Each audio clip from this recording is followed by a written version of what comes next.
Hello दोस्तों, स्वागत है आपका फ्यूचर स्मार्ट स्टडी की इस नई वीडियो में।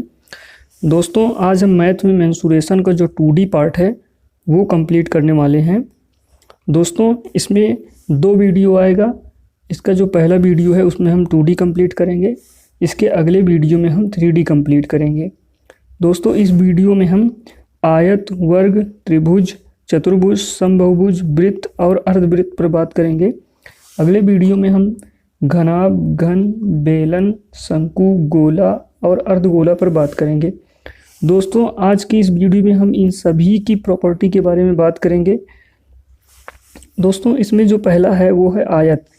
आयत की प्रॉपर्टी क्या होती है कि इसकी जो आमने सामने की भुजा होती हैं वो बराबर होती हैं और एक दूसरे के समांतर होती हैं। दोस्तों, बराबर का मतलब अगर ये ए है तो ये भी ए होगा और ये बी है तो ये भी बी होगा। दोस्तों, इसका परिमाप क्या होता है आयत का?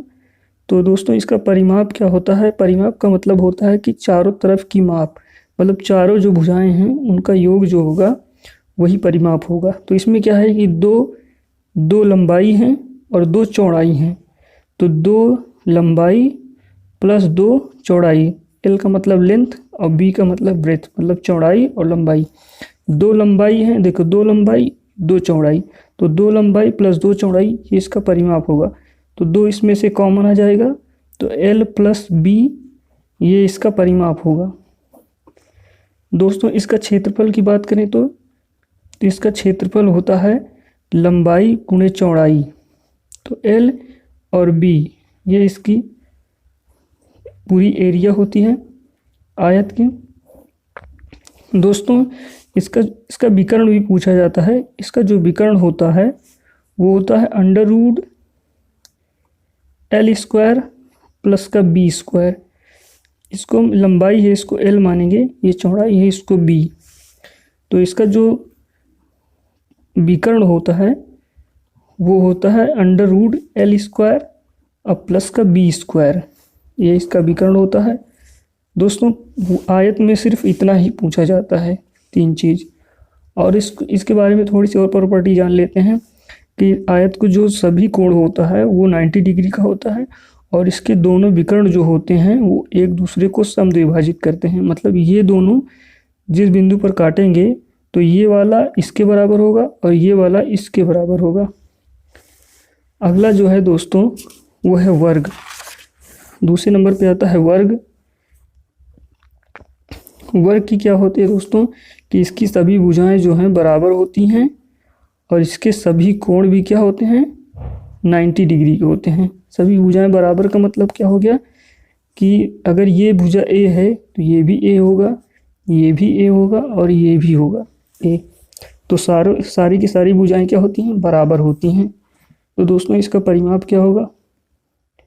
परिमाप क्या होता है दोस्तों? चारों भुजाओं का माप। तो क्या होता है, इसमें ए है 4 है तो 4a इसका परिमाप होगा। और इसका क्षेत्रफल क्या होगा दोस्तों? क्षेत्रफल क्या होता है लंबाई गुणे चौड़ाई। तो लंबाई भी a है और चौड़ाई भी a है तो a गुणे a मतलब a स्क्वायर इसका क्षेत्रफल होता है। और इसका विकर्ण क्या होगा दोस्तों? विकर्ण क्या होता है अंडर रूट, ये इसको अगर लंबाई माने इसको चौड़ाई तो a स्क्वायर प्लस का a स्क्वायर, तो 2a स्क्वायर हो गया दोस्तों। तो बराबर में क्या होगा अंडर रूट 2a स्क्वायर। तो a स्क्वायर है तो स्क्वायर वाला रूट से बाहर आ जाएगा तो a बाहर आ जाएगा, रूट में 2 आ जाएगा, ये इसका विकर्ण होता है। अगला है क्या दोस्तों? अगला होगा वृत्त। वृत्त के बारे में बात कर लेते हैं दोस्तों। वृत्त क्या होता है? तो वृत्त एक गोला होता है जिसमें अनंत भुजाएं होती हैं। दोस्तों, जो वृत्त होता है इसके केंद्र से जाने वाली जो भुजा होती है वो सबसे बड़ी भुजा होती है। इसकी सबसे बड़ी जीवा होती है जिसे व्यास कहते हैं। और इस व्यास का जो आधा होता है दोस्तों ये त्रिज्या कहलाती है, जिसे r से डिनोट किया जाता है, r से व्यक्त किया जाता है। ये इसकी त्रिज्या होती है। तो दोस्तों, इसमें इसका परिमाप जो है परिधि बोलते हैं इसमें, तो इसकी परिधि पूछी जाती है दोस्तों। इसकी परिधि होती है, ये पूरा 2πr होता है दोस्तों, और यही इसकी परिधि होती है। परिधि मतलब चारों तरफ की माप। परिधि उसकी होती है 2πr। इसमें क्षेत्रफल पूछा जाता है दोस्तों वृत्त का। तो वृत्त का जो क्षेत्रफल होता है वो होता है πr²। ये इसका क्षेत्रफल होता है दोस्तों। बस यही 2-3 चीज़ पूछी जाती हैं और कुछ नहीं पूछा जाता दोस्तों। और एक बात जान लीजिए कि ये पूरा जो है व्यास होता है और इसकी आधी जो होती त्रिज्या होती है। तो त्रिज्या बराबर होता है व्यास बटे में 2। ये होता है वृत्त की त्रिज्या। चौथे नंबर पे है दोस्तों अर्धवृत्त। अर्धवृत्त क्या होता है दोस्तों? ये पूरा तो वृत्त होता है, अगर इसका आधा कर लिया जाए तो ये होता है अर्धवृत्त। दोस्तों इसका व्यास जो होता है इसको पूरा करता है। अब इसकी जो परिधि होगी दोस्तों वो क्या होगी?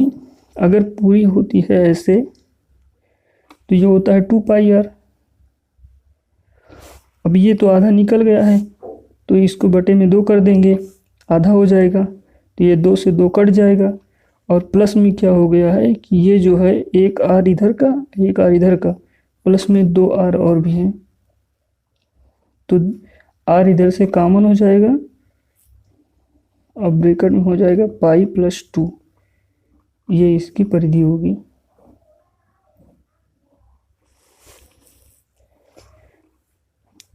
और इसका जो क्षेत्रफल पूछा जाता है दोस्तों वो अगर ये पूरा रहता है तब इसका क्षेत्रफल होता है πr²। अगर ये आधा है तो इसके बटे में 2 कर दीजिए, ये इसका क्षेत्रफल हो जाएगा।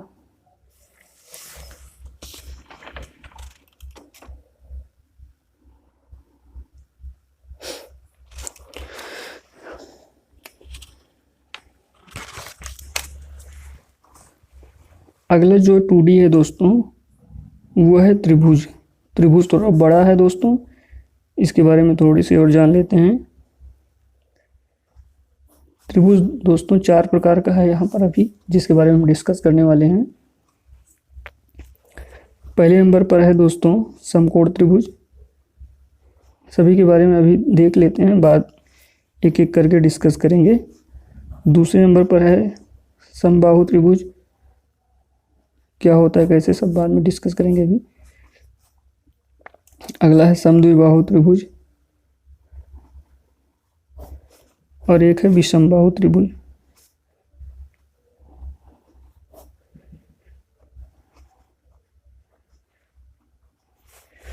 नंबर 1 पर है दोस्तों समकोण त्रिभुज। समकोण त्रिभुज का मतलब है दोस्तों कि एक कोण जो है त्रिभुज का वो समकोण होना चाहिए। मतलब जिसका एक कोण 90 डिग्री के बराबर हो वो समकोण त्रिभुज होता है। दोस्तों ये त्रिभुज की एक प्रॉपर्टी है कि इसका जो तीनों कोणों का माप होता है वो 180 डिग्री के बराबर। जैसे ये A है, ये B है और ये C है, तो angle A plus angle B plus angle C बराबर 180 डिग्री के बराबर होता है। ये बात आप नोट करना दोस्तों। और इसका जो क्षेत्रफल परिमाप जो है दोस्तों, परिमाप तो चारों तरफ की भुजाओं का माप होता है। तो A प्लस का B प्लस का C परिमाप हो जाएगा। दोस्तों जो त्रिभुज का क्षेत्रफल होता है वो होता है 1/2 गुणे आधार इंटू ऊंचाई।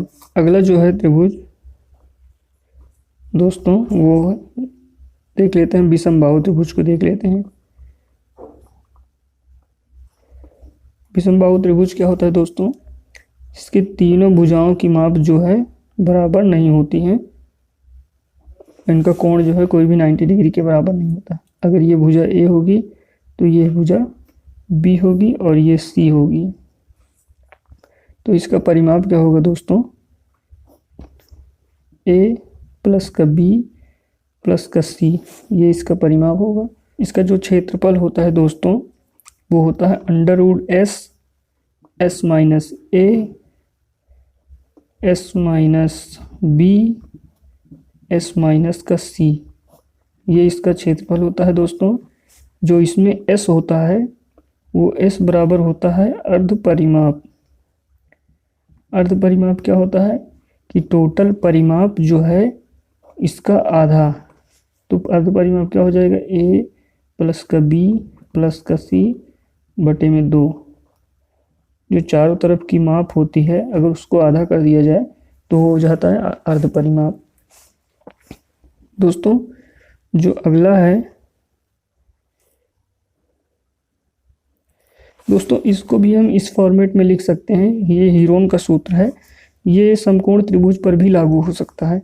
अगर इसकी भुजा माने ए, इसकी बी और इसकी सी, तो सेम इस तरह से रखकर भी हम इसको बना सकते हैं। अगला है समबाहु त्रिभुज। समबाहु त्रिभुज क्या होता है दोस्तों कि इसकी तीनों भुजाएं क्या होती हैं, बराबर। बराबर का मतलब अगर ये भुजा ए है तो ये भी ए होगा और ये भी ए होगा। अगर तीनों भुजाएं बराबर हैं दोस्तों तो इनके अंदर जो कोण हैं वो भी क्या होंगे, बराबर होंगे। जब तीनों 180 डिग्री होते हैं टोटल, तो अगर तीनों बराबर हैं तो एक जो बराबर होगा 60 डिग्री के बराबर होगा। मतलब तीनों कोण जो हैं 60 डिग्री के बराबर होते हैं। दोस्तों इसका जो परिमाप होता है वो तीनों भुजाओं का योग यानी कि 3a इसका परिमाप होता है। दोस्तों इसका जो क्षेत्रफल होता है वो होता है √3/4 इंटू में a²। ये क्या है, भुजा है दोस्तों इसकी। और इसकी ऊंचाई भी पूछी जाती है दोस्तों। तो जो समबाहु त्रिभुज की ऊंचाई होती है वो होती है √3/2 इंटू में a। ये इसकी ऊंचाई होती है दोस्तों। ये दोनों ही इन सब त्रिभुजों में सबसे महत्वपूर्ण जो है वो है समबाहु त्रिभुज। दोस्तों इसको एकदम अच्छे से नोट करके रखना। समबाहु त्रिभुज दोस्तों एकदम बाकायदे से याद करना। इसका परिमाप क्या होता है, तीनों भुजाओं का योग 3a होता है। क्षेत्रफल क्या होता है, तो √3/4 इंटू भुजा स्क्वायर। ऊंचाई क्या होती है, √3/2 इंटू भुजा।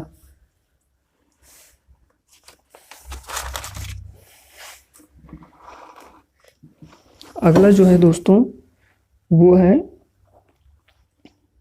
समद्विबाहु त्रिभुज। समद्विबाहु से अर्थ ही निकल जाता है दोस्तों कि द्विबाहु यानी कि जिसकी दो भुजाएं जो है बराबर हों, अर्थात कुछ ऐसा कुछ कहने का मतलब अगर ये है ए तो ये भी ए होगा और ये अलग होगा, ये बी होगा। मतलब ये दोनों भुजाएं जो हैं बराबर होंगी और ये अलग होगा। दोस्तों इसका परिमाप क्या होता है, इसका परिमाप होता है 2a प्लस का b यानी कि 2a प्लस का b। ये इसका परिमाप होगा। इसका क्षेत्रफल क्या होता है, तो b/4 ब्रैकेट में 4a² माइनस का b²। ये इसका जो है क्षेत्रफल होता है। दोस्तों इसकी ऊंचाई भी पूछी जाती है।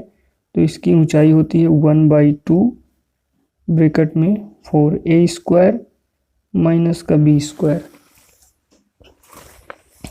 ये हो जाता है दोस्तों। अगले नंबर पे आता है दोस्तों चतुर्भुज। चतुर्भुज में सबसे पहला जो है वो है समांतर चतुर्भुज है दोस्तों। समांतर चतुर्भुज कुछ ऐसा बनता है दोस्तों, ये आयत के ऊपर बनता है दोस्तों।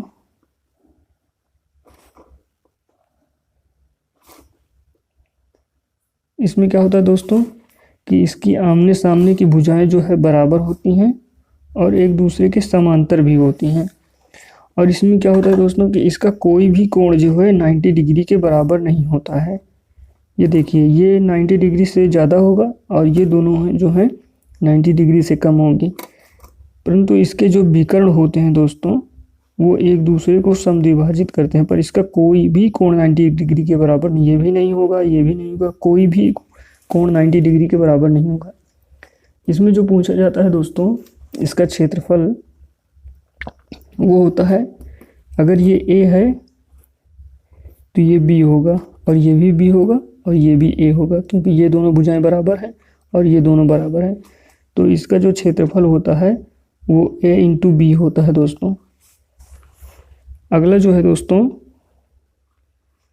वो है समचतुर्भुज का है दोस्तों। ये वर्ग पर बनता है दोस्तों। इसकी भी क्या होती है, इसकी सारी भुजाएं जो हैं बराबर होती हैं, प्लस एक दूसरे के समांतर होती हैं। इसका जो है दोस्तों कोई भी कोण 90 डिग्री के बराबर नहीं होता, पर इसके जो विकर्ण होते हैं वो जहाँ एक दूसरे को जो है काटते हैं, वो जो है दोस्तों 90 डिग्री के पर काटते हैं एक दूसरे को। ये एक दूसरे को 90 डिग्री पर समद्विभाजित करते हैं, मतलब ये दोनों बराबर भी होंगे और प्लस ये जो है 90 डिग्री के बराबर भी होंगे। इसका जो दोस्तों क्षेत्रफल होता है वो होता है 1/2 विकर्ण 1 इंटू विकर्ण 2, ये इसका क्षेत्रफल होता है दोस्तों। और परिमाप तो इसका भी वही होगा दोस्तों, परिमाप लिख लीजिए एक बार, ये वही होगा 2a प्लस में b, इसका परिमाप होगा दोस्तों। और इसका जो परिमाप होगा वो होगा 4a, चारों भुजाएं बराबर हैं, ये होगा सभी a होंगे। अगला जो चतुर्भुज है दोस्तों वो है समलंब चतुर्भुज।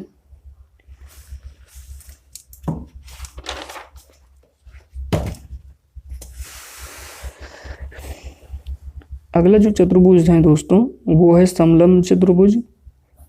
ये क्या होता है दोस्तों कि इसकी जो है दोस्तों दो भुजाएं जो हैं वो बराबर होती हैं और बाकी की दो जो हैं वो समांतर होती हैं। देखिए ये दोनों भुजा जो हैं बराबर होंगी और ये दोनों जो है समांतर होंगी एक दूसरे के।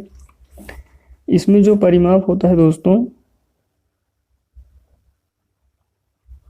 वो चारों भुजाओं का माप ही होगा। जो ये दोनों भुजाएं समांतर भुजाएं ये दोनों दी होंगी और ये दोनों जो हैं 2a प्लस समांतर भुजाओं का योग, ये इसका परिमाप हो जाएगा। इसका जो क्षेत्रफल होगा दोस्तों वो हो जाएगा 1/2 इंटू में ये जो समांतर भुजाएं हैं उनका योग, तो समांतर भुजाओं का योग और इंटू में इसकी ऊंचाई भी क्वेश्चन में दी जाएगी दोस्तों। अगला जो 2D है दोस्तों वो है समबहुभुज का।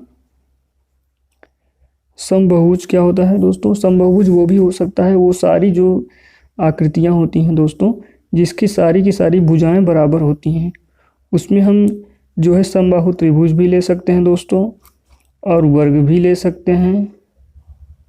मतलब जिसकी ऐसी मतलब आकृतियां जिसकी सारी की सारी भुजाएं क्या होती हैं बराबर होती हैं। अगर ये ए है तो ये भी ए होगा, ये ए है तो ये ए, या हम कुछ मान लें बी मान लें तो ये भी बी होगा, ये भी बी होगा, ये भी बी होगा। मतलब सारी की सारी जो है आकृतियां क्या होती हैं बराबर होती हैं, जिसकी सारी भुजाएं ऐसी कोई भी आकृति, तो वो समबहुभुज होगा। सम मतलब समान और बहुभुज मतलब बहुत सारी भुजाएं, जिसकी दो से अधिक जो भुजाएं होती हैं वो बहुभुज में आती हैं। तो दोस्तों इसमें क्या इसकी प्रॉपर्टी होती हैं कि किसी भी जो है समबहुभुज की जो भुजाएं होती हैं, जो समबहुभुज होते हैं, उनके सभी आंतरिक कोणों का जो योग होता है दोस्तों, इनके सभी आंतरिक कोणों का योग जो होता है वो होता है 2n-4 इंटू में 90। दोस्तों ये होता है इनके सभी आंतरिक कोणों का योग। कोई भी दोस्तों समबहुभुज हो उसके सभी बाह्य कोणों का योग जो होता है, इनके बाह्य कोणों का योग हमेशा 360 डिग्री ही होगा दोस्तों। आंतरिक कोण तो जितनी भुजाएं होंगी उस हिसाब से बढ़ता रहता है, लेकिन बाह्य कोण होते हैं वो हमेशा 360 डिग्री के बराबर ही होते हैं दोस्तों। एक आंतरिक कोण प्लस में एक जो है बाह्य कोण, एक आंतरिक कोण एक बाह्य कोण जो होता है दोस्तों वो 180 डिग्री के बराबर होता है हमेशा। तो दोस्तों जैसे इसमें क्वेश्चन दे दिया जाता है कि जो है भुजाएं दे दी जाती हैं या जो है पूरे आंतरिक कोणों का योग दे दिया जाता है। इसमें दोस्तों n क्या है? n होता है भुजाओं की संख्या। ये बहुत महत्वपूर्ण है दोस्तों, भुजाओं की संख्या है n है। दोस्तों हम त्रिभुज में रख के इसको देख लेते हैं कि 2n माइनस में 4 इंटू का 90 डिग्री ये होता है त्रिभुज। जो है कोई भी समबाहुभुज हो उनके आंतरिक कोणों का योग होता है। तो दोस्तों 2 हो गया, इंटू में n क्या होता है? n मतलब भुजाओं की संख्या है, तो 3 माइनस का 4, तो 3 दूना 6 माइनस का 4 इंटू में 90। तो ये क्या हो गया दोस्तों? 2 गुणे में 90 बराबर 180 डिग्री। तो क्या होता है? त्रिभुज के जो आंतरिक कोणों का योग होता है वो 180 डिग्री होता है, वो यहीं से निकलता है दोस्तों। कोई भी त्रिभुज हो उनके टोटल आंतरिक कोणों का योग जो होता है अंदर इन तीनों को मिलाकर वो 180 डिग्री के बराबर ही होता है दोस्तों। तो ऐसे आपको कोई भी दिया हो, भुजा दी गई हो कोई भी कि हाँ उसकी 12 भुजाएं हैं 10 भुजाएं हैं, तो आप इस फार्मूले पर रख के उसके आंतरिक कोणों को निकाल लेना। और एक कोण पूछे तो जितनी भुजाएं हैं टोटल कोण को डिवाइड कर देना। जैसे 3 है तो 3 भुजाएं हैं इसमें, तो 180 डिग्री है तो एक कोण बराबर जो है 60 डिग्री के बराबर हो जाएगा। ऐसे हम प्रत्येक कोण का मान भी निकाल लेंगे। और बाह्य कोण पूछेगा तो जो है 180 डिग्री से इसको घटा देंगे तो 120 डिग्री जो है इसका बाह्य कोण हो जाएगा। दोस्तों बाह्य कोण क्या होगा? अगर इसको ऐसे बढ़ा दें हम तो ये वाला कोण जो होगा वो 120 डिग्री के बराबर होगा। ये 60 डिग्री होगा और ये 120 होगा, तो टोटल यहाँ से यहाँ तक 180 डिग्री हो जाएगा दोस्तों। तो इसमें अब और क्वेश्चन ऐसे पूछे जाते हैं जो त्रिभुज और वृत्त दोनों को मिक्स करके पूछे जाते हैं। इसमें समबाहु त्रिभुज पर क्वेश्चन पूछा जाता है दोस्तों। समबाहु त्रिभुज में एक पूछा जाता है अंतःवृत्त की त्रिज्या, एक होता है अंतःवृत्त और एक पूछा जाता है परिवृत्त पर। परिवृत्त मतलब तो दोस्तों जो इस समबाहु त्रिभुज के ऊपर एक वृत्त बनाया जाए, अंतःवृत्त मतलब इस समबाहु त्रिभुज के अंदर एक बनाया जाए। दोस्तों समबाहु त्रिभुज जो होता है उसके अंतःवृत्त में ऐसे क्वेश्चन पूछेगा कि एक समबाहु त्रिभुज बना देगा और क्वेश्चन में दिया रहेगा ये, और ऐसे अंतःवृत्त एक बना दिया जाएगा और उससे इसकी रेडियस पूछ ली जाएगी, त्रिज्या पूछ ली जाएगी। तो समबाहु त्रिभुज की जो भुजाएं होती हैं वो सभी बराबर होती हैं a। तो दोस्तों इसमें इसकी जो त्रिज्या होती है उसका फार्मूला है एक भुजा अपान में 2√3। तो भुजा क्या होगी? ये इसकी जो a है, भुजा इसकी a है, तीनों बराबर होती हैं, तो a अपान में 2 और √3 ये इसकी जो है त्रिज्या होती है समबाहु त्रिभुज के अंतःवृत्त की। अगर अब इस समबाहु त्रिभुज के अंतःवृत्त का क्षेत्रफल पूछ लिया जाए दोस्तों तो क्या होता है? क्षेत्रफल होता है एक वृत्त का क्षेत्रफल क्या होता है? πr²। तो पाई लिख लेंगे, r की जगह इसको रखेंगे, इंटू में a अपान में 2√3 r का स्क्वायर। तो r की वैल्यू है a अपान 2√3 और इसको इसका स्क्वायर कर देंगे तो बराबर में क्या हो जाएगा? πa² अपान में 2 से स्क्वायर करेंगे 4 होगा और 3 बाहर हो जाएगा, तो 4 3 12 ये इसका जो है क्षेत्रफल हो जाएगा। एक समबाहु त्रिभुज के अंतःवृत्त का क्षेत्रफल क्या होगा? पाई भुजा स्क्वायर अपान में 12। इसमें जो परिवृत्त का क्षेत्रफल पूछा जाता है दोस्तों और उसकी रेडियस पूछी जाती है, एक ऐसे वृत्त बना देगा और उसमें एक बोल देगा क्वेश्चन कि समबाहु त्रिभुज के परिवृत्त की जो है त्रिज्या क्या होगी। ये इसका मिड पॉइंट से जो है इसकी रेडियस पूछ लेगा। तो इसकी जो त्रिज्या होती है दोस्तों वो होती है भुजा अपान में √3। ये इसकी जो है डायरेक्ट एग्जाम में क्वेश्चन पूछेगा दोस्तों कि ऐसे बोल देगा समबाहु त्रिभुज के परिवृत्त की त्रिज्या क्या होगी, तो भुजा अपान में √3। अगर अब इसका क्षेत्रफल पूछ ले दोस्तों तो क्या होता है? πr² होता है, तो पाई लिख देंगे और r² की जगह भुजा अपान में √3 का स्क्वायर। तो ये हो जाएगा पाई, बाहर आ जाएगा, बाहर क्या इसमें साथ में रहेगा पाई भुजा स्क्वायर, भुजा क्या होती है दोस्तों, ये सभी बराबर होती हैं, तो भुजा भी दिया रहेगा क्वेश्चन में, तो भुजा की जगह ए रख देंगे और ये 3 जो है बाहर आ जाएगा, तो ये इसका क्षेत्रफल होगा, ये हो जाएगा पाई स्क्वायर होगा ए स्क्वायर अपान में 3। ये इसका फार्मूला होता है क्षेत्रफल का दोस्तों। एक समबाहु त्रिभुज के परिवृत्त का जो है क्षेत्रफल क्या होता है, पाई ए स्क्वायर अपान में 3। अंतर्वृत्त का क्षेत्रफल क्या होगा, पाई ए स्क्वायर अपान में 12। रेडियस क्या होगी, ए अपान में 2√3। परिवृत्त की रेडियस क्या होगी, भुजा अपान में √3। ये चारों आप एकदम बढ़िया से याद कर लेना। डायरेक्ट एग्जाम में अगर कुछ अच्छा पूछेगा एग्जामिनर तो यही पूछेगा, यही चारों में से एक ना एक पूछ लेगा। और कोई एक जो है क्वेश्चन ऐसे आता है दोस्तों, एक त्रिभुज जैसे कोई भी त्रिभुज हो दोस्तों, अगर उसका हमें थीटा याद कोण ज्ञात है और उसके बगल की दोनों भुजा ज्ञात है, तब हम इसका क्षेत्रफल निकाल सकते हैं। इसका यूज जो है दोस्तों इसके साथ में ही होता है, वृत्त के साथ में, तो अभी हम क्वेश्चन बताएंगे कैसे होता है। तो इसका क्षेत्रफल क्या होता है दोस्तों, 1/2 इंटू में दोनों भुजा, कोण के बगल वाली दोनों भुजाएं ए इंटू बी इंटू में जितना थीटा दिया हो वो साइन की वैल्यू, साइन थीटा, ये होता है इसका फार्मूला दोस्तों। अब इसमें जो है सम कहाँ यूज होता है दोस्तों, वो बताते हैं हम आपको।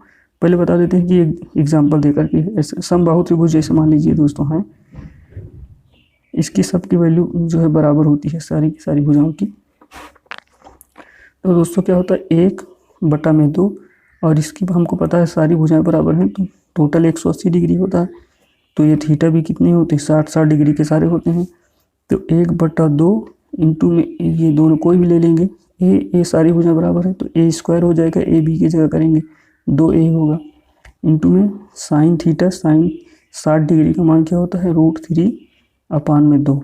तो ये हो जाएगा ए स्क्वायर हो जाएगा दोस्तों, तो √3 इंटू में ए स्क्वायर अपान में ये 2 4 हो जाएगा। तो ये क्षेत्रफल होता है दोस्तों, यहीं से आता है इसी फार्मूले से इस समबाहु त्रिभुज का। अब इसका यूज कहाँ से होता है हम आपको बताते हैं दोस्तों।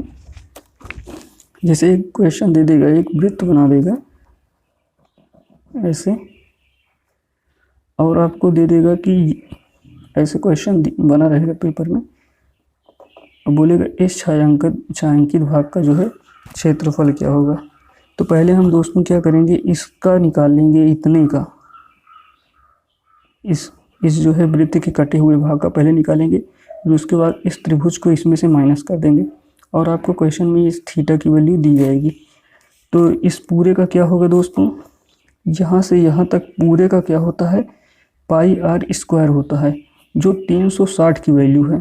360 की वैल्यू क्या है, पाई आर स्क्वायर है, और थीटा जितना दिया रहेगा उतने से गुणा कर देंगे तो जो है इतना निकल आएगा। देखिए पूरा जो है वो 360 है जो पाई आर स्क्वायर है, और जितने से गुणा कर देंगे उतने की वैल्यू निकल आएगी। तो ये इतना हो जाएगा इस पूरे की वैल्यू, और उसमें से हम जो है इसको माइनस कर देंगे, इतने को अगर माइनस कर देंगे इस पूरे से तो बचेगा क्या, यही तो बचेगा। तो इसको माइनस करने के लिए इस फार्मूले का यूज करेंगे। ये यहाँ रेडियस भी दी जाएगी क्वेश्चन में, तो क्या हो जाएगा 1/2 इंटू में ए स्क्वायर इंटू में साइन थीटा। ये जो है फार्मूला हो जाएगा दोस्तों, इसमें से माइनस कर देंगे तो क्या हो जाएगा, पाई आर स्क्वायर अपान में 360 इंटू थीटा माइनस 1/2 ए स्क्वायर इंटू साइन थीटा। ये इसकी वैल्यू होती है दोस्तों। इसके साथ में कुछ ऐसे क्वेश्चन भी पूछे जाते हैं दोस्तों कि आपको चाप की जो है लंबाई पूछ ली जाएगी। जैसे ये मिड पॉइंट से इसकी जो है रेडियस है, और ये आपसे पूछ लिया जाएगा कि यहाँ से यहाँ तक की दूरी क्या होगी, और यहाँ इसकी थीटा की वैल्यू दे देगा। ठीक है, टोटल यहाँ से लेकर पूरे की वैल्यू क्या होती है 2πr, पूरी की परिधि क्या होती है 2πr, जो 360 के बराबर होती है। जितनी की वैल्यू होती है उसके बटे में वही रखेंगे। ये 360 की वैल्यू है तो बटे में 360 रखेंगे, और जितना दिया रहेगा थीटा उससे गुणा कर देंगे, तो ये हो जाएगा यहाँ से यहाँ तक का चाप। दोस्तों इसमें एक समकोण त्रिभुज के अंतर्वृत्त की भी त्रिज्या पूछी जाती है। समकोण त्रिभुज जैसा क्वेश्चन में फिगर बनाकर आएगा और आपसे पूछेगा इस जो है अंतर्वृत्त की त्रिज्या क्या होगी, भुजाएं दी रहेंगी दोस्तों। तो इसका जो फार्मूला होता है दोस्तों, ये अंतःवृत्त का जो है समकोण त्रिभुज के जो अंतःवृत्त का जो है त्रिज्या होती है अंतःवृत्त की, वो होती है a + b - c अपान में 2। ये जो है समकोण त्रिभुज के अंतःवृत्त की जो है त्रिज्या होती है दोस्तों। एकदम डायरेक्ट एग्जाम में पूछेगा दोस्तों, बहुत इंपॉर्टेंट है। बस वैसे ही क्वेश्चन आ जाएगा एग्जाम में कि एक समकोण त्रिभुज है जिसकी तीनों भुजाएं a + b c ऐसे इस क्रम में है, तो उसके अंदर बनने वाले अंतःवृत्त की त्रिज्या क्या होगी, या उसके अंदर बनने वाले वृत्त की त्रिज्या क्या होगी, ऐसे क्वेश्चन पूछ लेता है एग्जाम में। इतने ही क्वेश्चन पूछे जाते हैं दोस्तों। बस इतना जो है ये बहुत इंपॉर्टेंट है, इन पूरे को नोट कर लेना। अगर एग्जाम में कुछ अच्छा पूछेगा 2D से, अगर कुछ अच्छा पूछेगा तो यही सब पूछेगा दोस्तों। अब चलते चलते जो है एक काम करते जाना, ये लाइक शाइक जो भी करना है कर लेना, लाइक वाइक, और उसके बाद जो है इस चैनल को सब्सक्राइब कर लेना। Okay bye.